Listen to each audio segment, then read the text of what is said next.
Chapter 4 Lesson 3 Mind Your Own Business.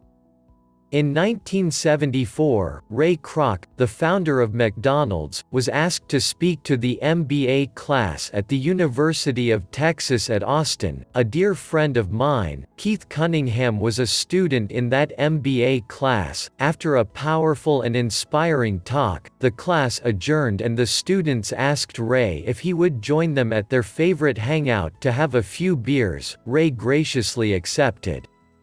"What business am I in?" Ray asked once the group had all their beers in hand. "Everyone laughed," said Keith. Most of the MBA students thought Ray was just fooling around.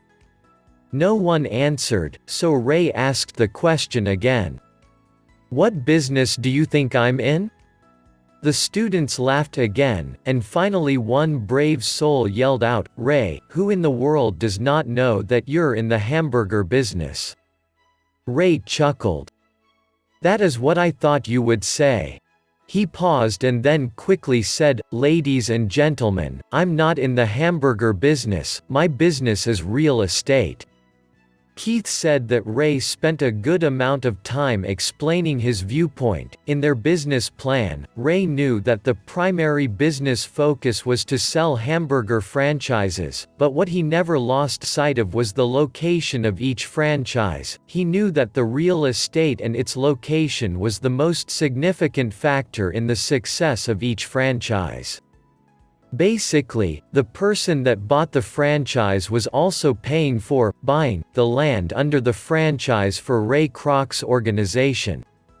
McDonald's today is the largest single owner of real estate in the world, owning even more than the Catholic Church. Today, McDonald's owns some of the most valuable intersections and street corners in America, as well as in other parts of the world. Keith said it was one of the most important lessons in his life. Today, Keith owns car washes, but his business is the real estate under those car washes. The previous chapter ended with the diagrams illustrating that most people work for everyone else but themselves. They work first for the owners of the company, then for the government through taxes, and finally for the bank that owns their mortgage.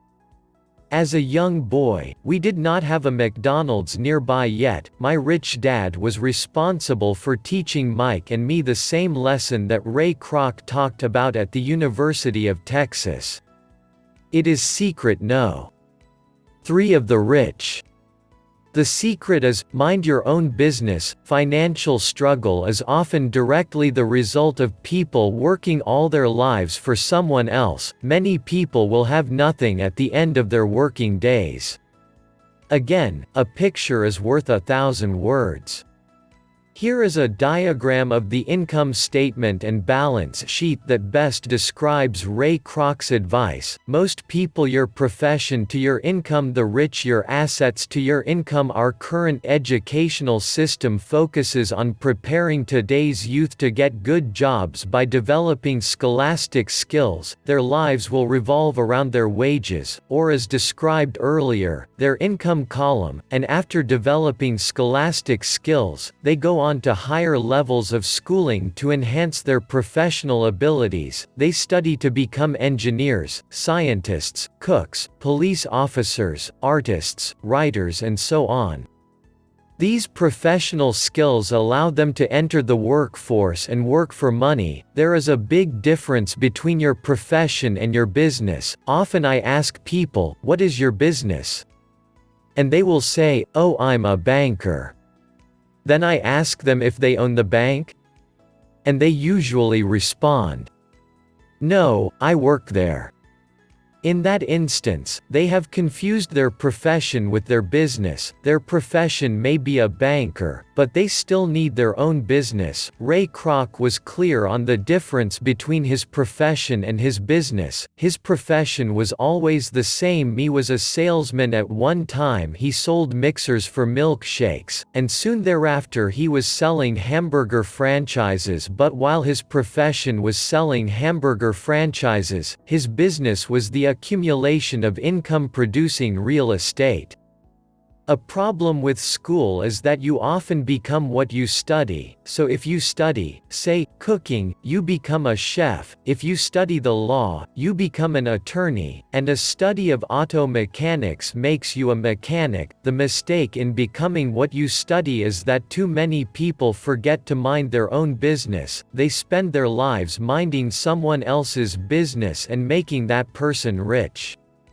To become financially secure, a person needs to mind their own business. Your business revolves around your asset column, as opposed to your income column as stated earlier. The No. 1 rule is to know the difference between an asset and a liability and to buy assets. The rich focus on their asset columns while everyone else focuses on their income statements. That is why we hear so often, "I need a raise. If only I had a promotion. I am going to go back to school to get more training so I can get a better job. I am going to work overtime.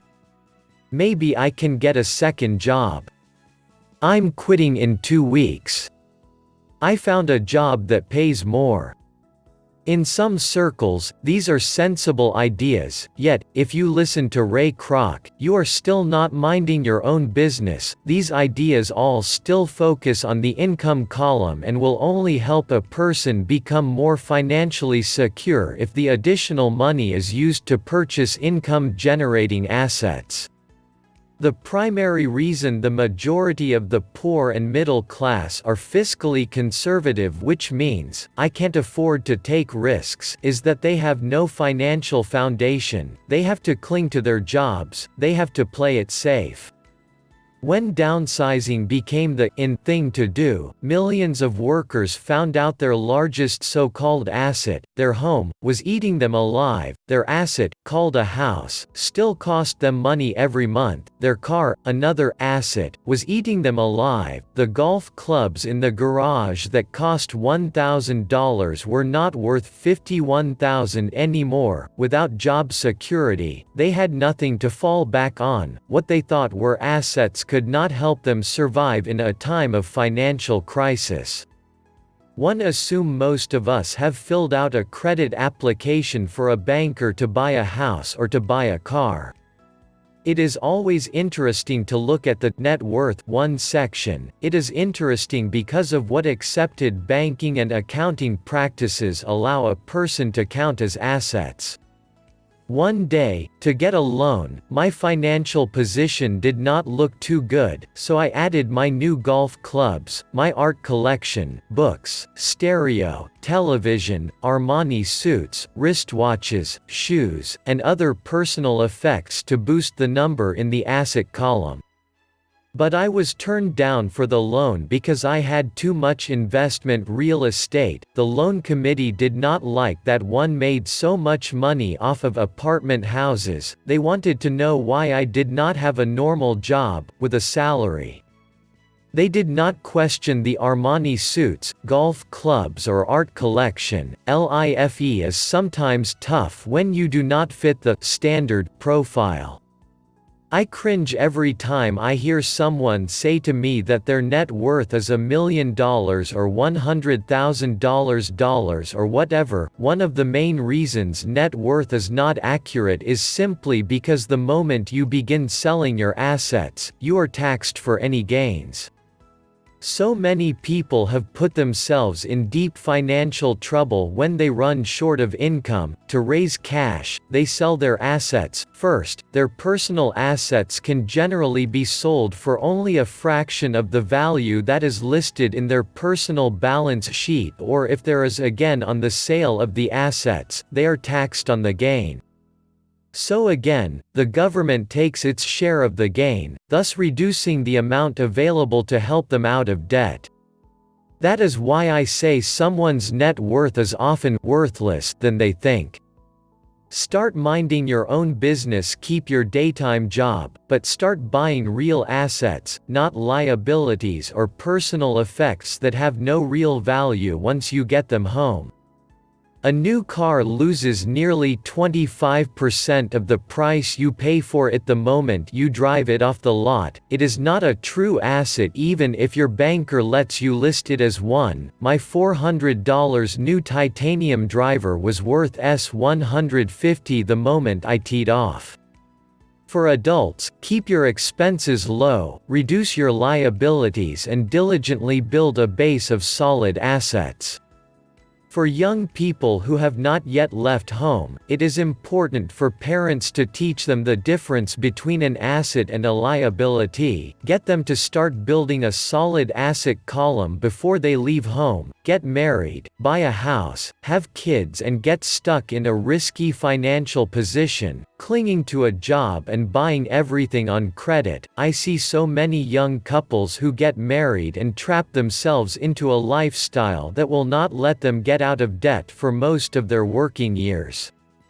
For most people, just as the last child leaves home, the parents realize they have not adequately prepared for retirement and they begin to scramble to put some money away. Then, their own parents become ill and they find themselves with new responsibilities. So what kind of assets am I suggesting that you or your children acquire? In my world, real assets fall into several different categories. 1. Businesses that do not require my presence. I own them, but they are managed or run by other people. If I have to work there, it's not a business. It becomes my job. 2. Stocks. 3. Bonds. 4. Mutual funds.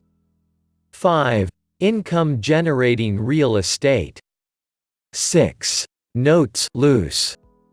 7. Royalties from intellectual property such as music, scripts, patents. 8. And anything else that has value, produces income or appreciates and has a ready market.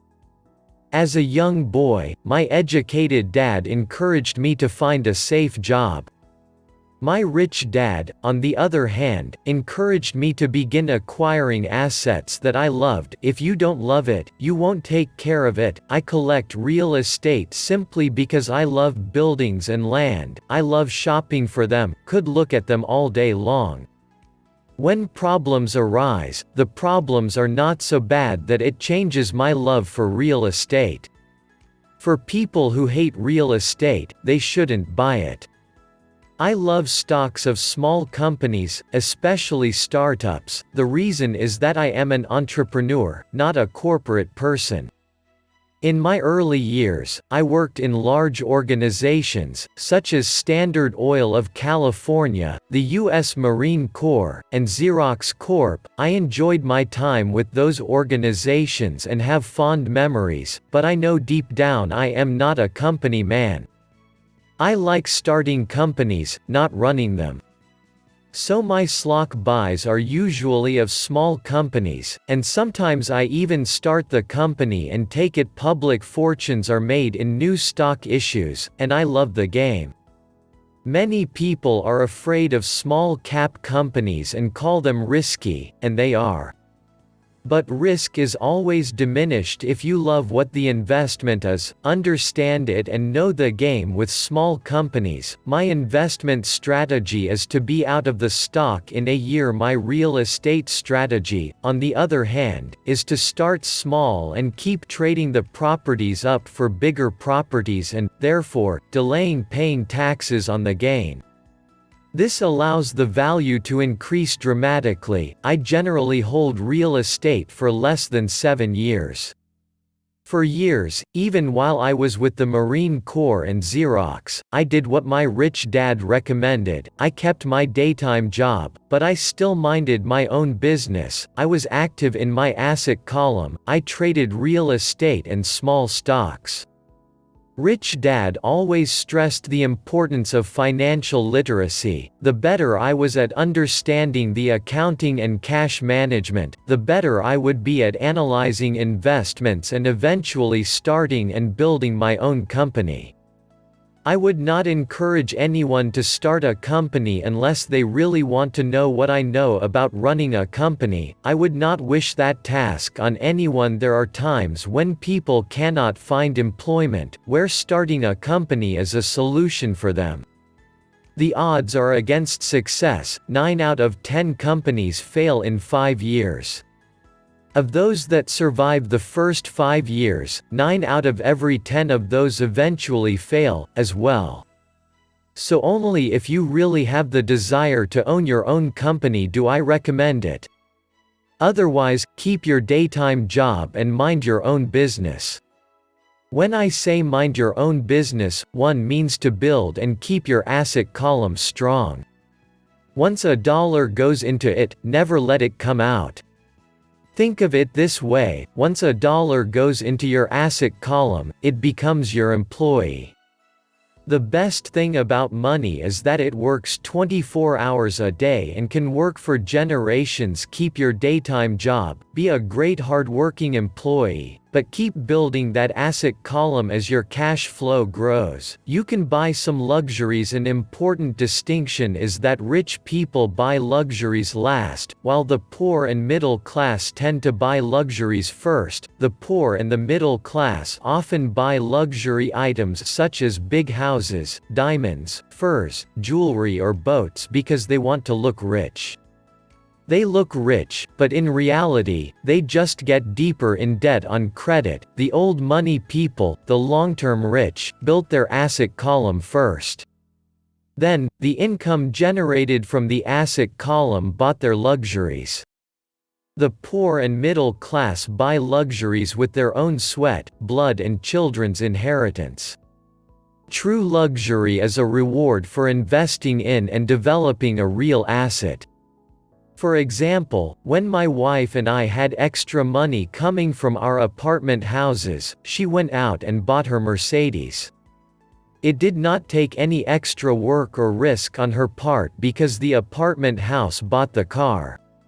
She did, however, have to wait for it for 4 years while the real estate investment portfolio grew and finally began throwing off enough extra cash flow to pay for the car. But the luxury, the Mercedes, was a true reward because she had proved she knew how to grow her asset column. That car now means a lot more to her than simply another pretty car. It means she used her financial intelligence to afford it. What most people do is they impulsively go out and buy a new car, or some other luxury, on credit. They may feel bored and just want a new toy.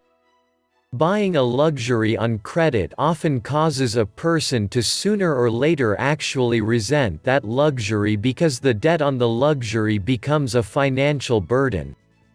After you've taken the time and invested in and built your own business, you are now ready to add the magic touch, the biggest secret of the rich, the secret that puts the rich way ahead of the pack, the reward at the end of the road for diligently taking the time to mind your own business.